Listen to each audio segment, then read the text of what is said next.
Class welcome. हम हमारा chapter कर रहे थे डेमोक्रेसी के ऊपर। डेमोक्रेसी बेसिकली क्या होती है? Democracy is a form of government in which the ruler are elected by people. A form of government जिसमें रूलर को इलेक्ट किया है लोगों ने, ये हमने एक डेमोक्रेसी की डेफिनेशन देखी थी। अब हमें देखनी है फीचर ऑफ डेमोक्रेसी। जो डेमोक्रेसी है उसके क्या क्या फीचर होते हैं। फर्स्ट ऑफ ऑल, जो रूलर है किसी भी डेमोक्रेसी में वो लोगों द्वारा इलेक्टेड होना चाहिए, कि लोगों का पसंद का लीडर होना चाहिए। ऐसा नहीं है कि कोई भी अपनी मर्जी से बन गया। दूसरा, वहाँ पे लोग कैसे चुनेंगे एक रूलर को? थ्रू इलेक्शंस, है ना। तो इलेक्शंस के थ्रू वहाँ पे रूलर को चुना जाना चाहिए। ऐसा नहीं होना चाहिए कि किंग क्वीन या कोई रॉयल खानदान में पैदा होने की वजह से कोई रूलर बन रहा है, ऐसा नहीं होना चाहिए। फिर लोग, द पीपल कौन कॉन्स्टिट्यूट करेंगे, कौन लोग चुनेंगे? ऐसा नहीं होना चाहिए कि कुछ लोगों के पास वोटिंग का अधिकार है और कुछ लोगों के पास वोटिंग का अधिकार नहीं है। हर किसी के पास वोटिंग का अधिकार होना चाहिए, कोई भेदभाव नहीं होना चाहिए, है ना। और फॉर्म ऑफ गवर्नमेंट, कौन सी टाइप की गवर्नमेंट होनी चाहिए? अब टाइप की गवर्नमेंट में हम अगर डिसाइड करें तो डेमोक्रेटिक ही होनी चाहिए, Republican democratic type of government होनी चाहिए। ऐसा तो नहीं होना चाहिए ना कि जो भी सरकार बोल दे बस वही हो जाए। नहीं, जिसमें लोग चाहें, जो लोग चाहें वो हो, है ना। तो इस टाइप की गवर्नमेंट होनी चाहिए, डेमोक्रेटिक टाइप की गवर्नमेंट होनी चाहिए। ये सब हम डिटेल में करने वाले थे। अब major decision by elected leader, जो ये हेडिंग के अंडर हम डिस्कस कर रहे थे, हमने एग्जाम्पल लिया था पाकिस्तान का। In Pakistan, Parvez Musharraf led a military coup in October 99। जो परवेज मुशर्रफ थे उन्होंने एक मिलिट्री कूप किया, मतलब देश की गवर्नमेंट के ऊपर काइंड ऑफ हमला कर दिया और उस गवर्नमेंट को निकाल के खुद वो chief executive of the country बन के बैठ गए। उन्होंने फिर 2002 में एक रेफरेंडम किया। रेफरेंडम एक टाइप की वोटिंग होती है जो जिससे उन्होंने अपने आप को घोषित कर दिया कि 5 साल के लिए मैं यहाँ का प्रेसिडेंट हूँ। तो ये पाकिस्तान की मीडिया, जो ह्यूमन राइट ऑर्गेनाइजेशन है, उन सब ने बताया कि जो रेफरेंडम हुआ था वो ठीक नहीं हुआ था, वो ठीक ढंग से नहीं हुआ था, वो गलत प्रैक्टिस उसके अंदर की गई थी। तो ये क्या ये एक डेमोक्रेटिक गवर्नमेंट की निशानी है? बिल्कुल भी नहीं, ये एक डेमोक्रेटिक गवर्नमेंट की कोई निशानी है ही नहीं। तो फाइनली पहला फीचर हमारे पास निकल के आया था कि in a democracy the final decision making power must rest with those elected by people. जो फाइनल डिसीजन मेकिंग पावर है वो उनके पास होनी चाहिए जिनको लोगों ने इलेक्ट किया हो, है ना। फिर था free and fair electoral competition. दूसरा फीचर जो हमें डिस्कस करना है वो है free and fair electoral competition. In China, elections are regularly held every 5 years for electing the country's parliament, called Kungo Rennen Daibao और called National People's Conference। सीधी सी इसको याद कर लो कि नेशनल पीपल्स कांग्रेस बोला जाता है जो कांग्रेस वहाँ की पार्लियामेंट है। तो हर 5 साल में इलेक्शन तो वहाँ पर होते हैं, लेकिन वो डेमोक्रेसी क्यों नहीं कहलाता? फिर वो डेमोक्रेसी इसलिए नहीं कहलाता, the national people's congress has the power to appoint the president of the country. जो नेशनल पीपल कांग्रेस है उसके पास पावर है प्रेसिडेंट डिक्लेयर करने की। It has nearly 3000 member elected from all over China. Some member are elected by the army, कुछ member elected होते हैं by the army. Before contesting the election, a candidate need the approval of Chinese Communist Party। अब जो China में जब election होता है तो अगर किसी को इलेक्शन लड़ना है तो उसको चाइनीज कम्युनिस्ट पार्टी का अप्रूवल लेना पड़ेगा। चाइनीज कम्युनिस्ट पार्टी का अप्रूवल लेना पड़ेगा। जो भी सिर्फ चाइनीज कम्युनिस्ट पार्टी से बिलोंग करते हैं, जो लोग सिर्फ इस पार्टी से बिलोंग करते हैं, चाइनीज कम्युनिस्ट पार्टी, वो ही लोग इलेक्शन में पार्टिसिपेट कर सकते हैं। इसीलिए क्या होगा कि यही पार्टी हर बार जीतेगी, क्योंकि देखो इलेक्शन में जैसे हमारे यहाँ क्या है, हमारे यहाँ इलेक्शन होते हैं बीजेपी, कांग्रेस, आम आदमी पार्टी और पता नहीं कितनी सारी पार्टीज होती है जो इलेक्शन लड़ती हैं। और उनमें से फिर कोई भी जीत सकता है ना। लेकिन चाइना में क्या है, चाइना में सिर्फ एक ही पार्टी इलेक्शन लड़ सकती है। अगर एक ही पार्टी इलेक्शन लड़ सकती है तो वो ही पार्टी जीतेगी ऑलवेज, है ना। तो वो तो डेमोक्रेटिक चॉइस नहीं हुई किसी के पास, वो तो ज़बरदस्ती है कि एक ही पार्टी के मेंबर चुने जाएंगे। तो ये एक तरह से डेमोक्रेसी नहीं कहला सकता। क्यों? क्योंकि यहाँ पे फेयर इलेक्टोरल कंपटीशन है ही नहीं। अगर हम मतलब बिना कंपटीशन के किसी को डिक्लेयर कर देते हैं विजेता, तो वो कोई फेयर इलेक्टोरल कंपटीशन हुआ नहीं। वहाँ पे अलग अलग पार्टी इलेक्शन में आती ही नहीं है, वहाँ पे अलग अलग पार्टीज का कंपटीशन होता ही नहीं है, इसलिए ये फेयर इलेक्शन है ही नहीं, है ना। तो government is always formed by communist party, वहाँ पे ऑलवेज गवर्नमेंट एक ही पार्टी की बनेगी। Since its independence in 1930, Mexico hold election every 6 years to elect president. Mexico का अगला एग्जाम्पल है कि जब से मैक्सिको इंडिपेंडेंट हुआ है 1930 से, मैक्सिको अपने इलेक्शन इलेक्ट कर रहा है हर 6 साल में। The country has never been under a military or dictator rule, but until 2000, every election was won by a party called PRI. Opposition party did contest the election but never managed to win.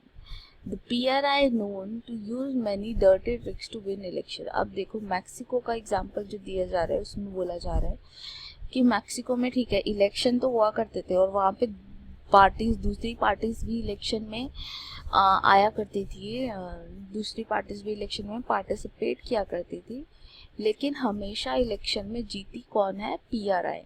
और ये माना गया है कि PRI इसलिए नहीं जीतती थी कि लोग उसे पसंद करते थे, बट पीआरआई इसलिए जीतती थी क्योंकि वो एक डर्टी ट्रिक्स यूज़ किया करती थी। मतलब वो पॉलिटिक्स में जैसे ज़बरदस्ती वोट डलवाना, डरा धमका के वोट डलवाना, या वोटिंग मशीन ही ख़राब कर देना जिससे कि सारे वोट उन्हीं को जाए, तो ऐसी चीज़ें किया करती थी। All those who were employed in government offices had to attend its party meeting. देखो जो भी गवर्नमेंट में एम्प्लॉय हुआ करता था उसको इसकी पार्टी की मीटिंग को अटेंड करना होता था, मतलब पीआरआई की मीटिंग्स को अटेंड करना होता था। तो एक तरह से उन्होंने पूरी देश की गवर्नमेंट, जो पूरे देश के ऑफिसर्स और ये सब, उन सबको अपने साथ मिलाया हुआ था। Teacher of the government school use to force parent to vote for PRI. जो गवर्नमेंट स्कूल के पेरेंट्स हुआ करते, गवर्नमेंट स्कूल के टीचर्स हुआ करते थे, उनको उनकी ड्यूटी लगा दी जाती थी कि तुम्हें पीआरआई को ही वोट दिलवाना है। तो ज़बरदस्ती वो पेरेंट्स को फोर्स करते थे कि पीआरआई को वोट डालो। Media largely ignore the activity of opposition political party except to criticise them. जो मीडिया थी वो भी बिकी हुई थी काइंड ऑफ, वो हमेशा सिर्फ पीआरआई का व्यू दिखाती थी और किसी का व्यू दिखाती ही नहीं थी। ठीक है, सिर्फ जो ऑपोजिशन मेंबर है उनको क्रिटिसाइज करती थी और किसी का व्यू दिखाती ही नहीं थी। Sometimes the polling booth were shifted from one place to another in the last minute, which made it difficult for people to cast their vote. Even polling booth भी कभी कभी मतलब एक जगह से दूसरी जगह पे लास्ट मिनट पे शिफ्ट कर दिए जाते थे, जिसकी वजह से लोग वोट देने ही नहीं जा पाते थे, which made it difficult for people to cast their votes. The PRI spent a large sum of money in the campaign for its candidate. PRI बहुत ज़्यादा अमाउंट ऑफ मनी स्पेंड किया करती थी इसके जो कैंडिडेट्स हैं उसको फेमस करने के लिए, कैंपेन करने के लिए। Should we consider the election described above as example of people electing their ruler? ये जो भी ऊपर जो हमने कंडीशन बताई, क्या आप उसको डेमोक्रेटिक कंडीशन बोलोगे कि हाँ फेयर इलेक्शन हो रहा है? बिल्कुल भी नहीं। ये ऊपर की कंडीशन जो हमने डिस्क्राइब करी कि जिसमें सबके सब लोग पार्शियल हो रहे हैं, एक पार्टी के हक में ज़बरदस्ती आ रहे हैं, तो ज़बरदस्ती करके उसके हक में वोट डलवाए जा रहे हैं, तो उसको हम फ्री इलेक्शन नहीं बोल सकते, फेयर चीज़ नहीं बोल सकते, है ना। Regarding these example we get a sense that we cannot, ये सारे एग्जाम्पल्स पढ़ के हमें पता चलता है कि नहीं, हम उन्हें नहीं बोल सकते कि वो एक डेमोक्रेसी है. There are many problem here. In China the election do not offer people any serious choice. China में तो इलेक्शन में कोई चॉइस ही नहीं है, एक ही पार्टी को वोट करना पड़ेगा क्योंकि दूसरी पार्टी तो एग्जिस्ट ही नहीं करती है वहाँ पर, तो कोई चॉइस ही नहीं है. They have to choose the ruling party and the candidate approved by it. उनको रूलिंग पार्टी को ही वापस से चूज करना पड़ता है. उनके साथ भी काइंड ऑफ जबरदस्ती ही हुई है. Can we call this as a choice? In the Mexican example people seem to really have choice but in practice they had no choice. देखो जो चाइना वाला एग्जांपल है, चाइना वाले में तो चॉइस दे ही नहीं रहे हैं, एक ही पार्टी है, वही कैंडिडेट खड़ी करी जा रही है. लेकिन मैक्सिको में चॉइस तो दे रहे हैं, लेकिन फिर उसके बाद करप्शन बहुत ज़्यादा किया जा रहा है. प्रैक्टिसेस जो वोटिंग की है वो बहुत ख़राब प्रैक्टिसेस है, जिसकी वजह से इलेक्शन फेयरली नहीं हो पा रहा है. ये एक पार्शियल इलेक्शन हो रहा है. There was no way the ruling party could be defeated, even if the people were against it.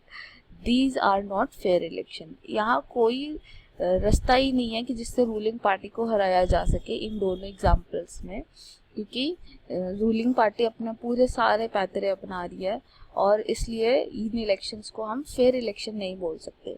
We can thus add a second feature to our understanding of democracy.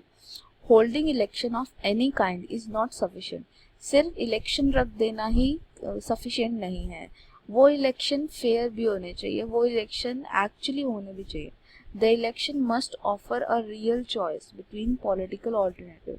जो elections हैं वो एक fair choice उनको देनी चाहिए कि मतलब जैसे क्लास का मॉनिटर है, मान लीजिए उसके इलेक्शन हो रहे हैं, तो ऐसा नहीं होना चाहिए कि बस सबके सब जो टीचर्स है वो बायस था एक बच्चे के प्रति और उसने दूसरों से पूछा ही नहीं कि क्या उन्हें भी पार्टिसिपेट करना है वोटिंग में, या उन्होंने बच्चों से पूछा ही नहीं, बच्चे किसी और को मॉनिटर बनाना चाहते थे, तो वो एक डेमोक्रेटिक इलेक्शन नहीं होगा. वो तो ऐसे ही चूज कर दिया किसी को भी, है ना, तो वो डेमोक्रेटिक इलेक्शन नहीं होगा. ठीक है, वहाँ पे क्लियर ऑल्टरनेटिव होने चाहिए कि हाँ कॉम्पिटिटर होने चाहिए कि जो कि आपको चॉइस दें कि आप इसको चूज़ करना चाहोगे, इसको चूज़ करना चाहोगे, जो आपको अच्छा लगे उसको आप चूज़ करो. And it should be possible for people to use these choices to remove the existing ruler if they wish so. अगर जो चाहते हैं कि जो अभी रूल कर रहे हैं वो अच्छे नहीं हैं, वो उनको रूल दोबारा नहीं करना चाहिए. जो भी अभी भी रूल जिस पार्टी की गवर्नमेंट अभी है वो पार्टी की गवर्नमेंट नहीं रहनी चाहिए, दूसरी पार्टी की गवर्नमेंट आनी चाहिए, तो वो भी चॉइस अवेलेबल होनी चाहिए. जैसे कि इंडिया में है, जैसे कि 2014 में कांग्रेस की गवर्नमेंट थी. ठीक है, तो अगर कांग्रेस कुछ ऐसे गलत मीन्स अपनाती या इंडिया में कुछ ऐसे गलत मीन्स यूज़ किए जाते तो क्या कांग्रेस कभी हारती? कभी भी ना हारती. तो वो अपने सारे पैतरे यूज़ करके अपने आप को इलेक्शन जितवा लेती. लेकिन इलेक्शन जीता कौन? बीजेपी गवर्नमेंट, बीजेपी जीता ही, राइट. तो लोगों के पास इसका मतलब चॉइस थी कि वो कांग्रेस को हटा सके और बीजेपी को जितवा सके, और लोगों ने यही किया.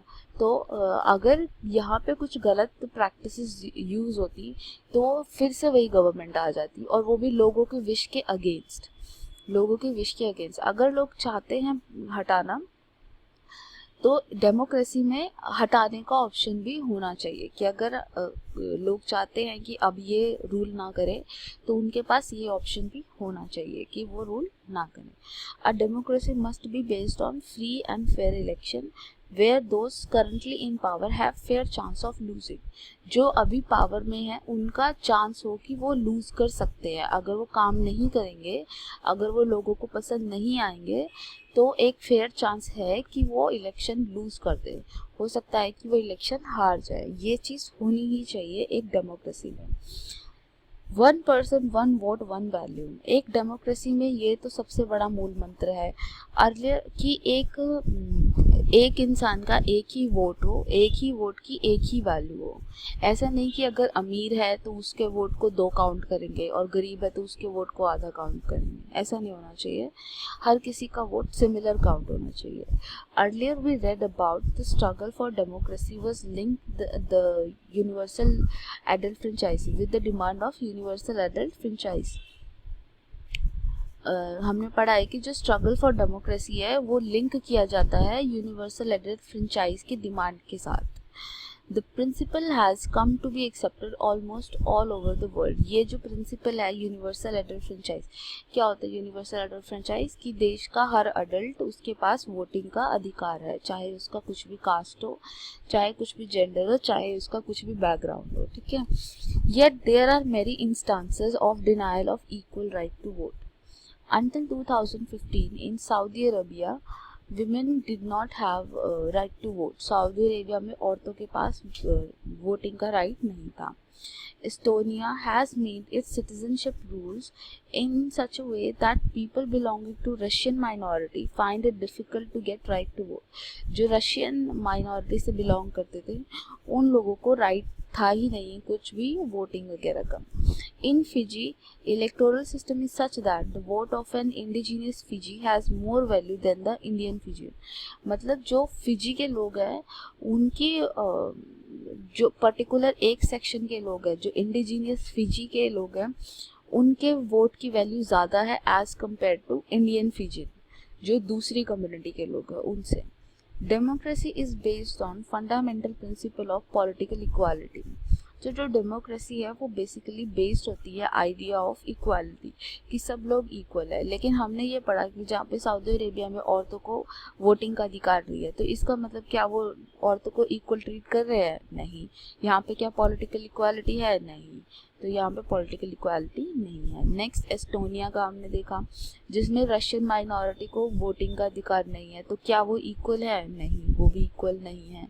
फिर आगे हमने फिजी का एग्जांपल देखा, जिसमें एक फिजी सेक्शन को ज़्यादा वोटिंग का अधिकार है और एक को नहीं है, तो क्या वो इक्वल है? नहीं, वो इक्वल नहीं है।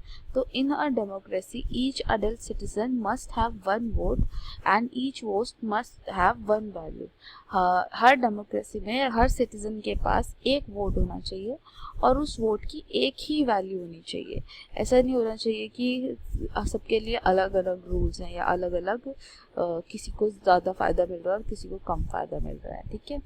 तो यहाँ पे हमने डेमोक्रेसी के 3 फीचर वाइंड अप कर लिए हैं। कुछ डिफ़िकल्टी है तो आप मुझसे पूछिएगा। Thank you so much.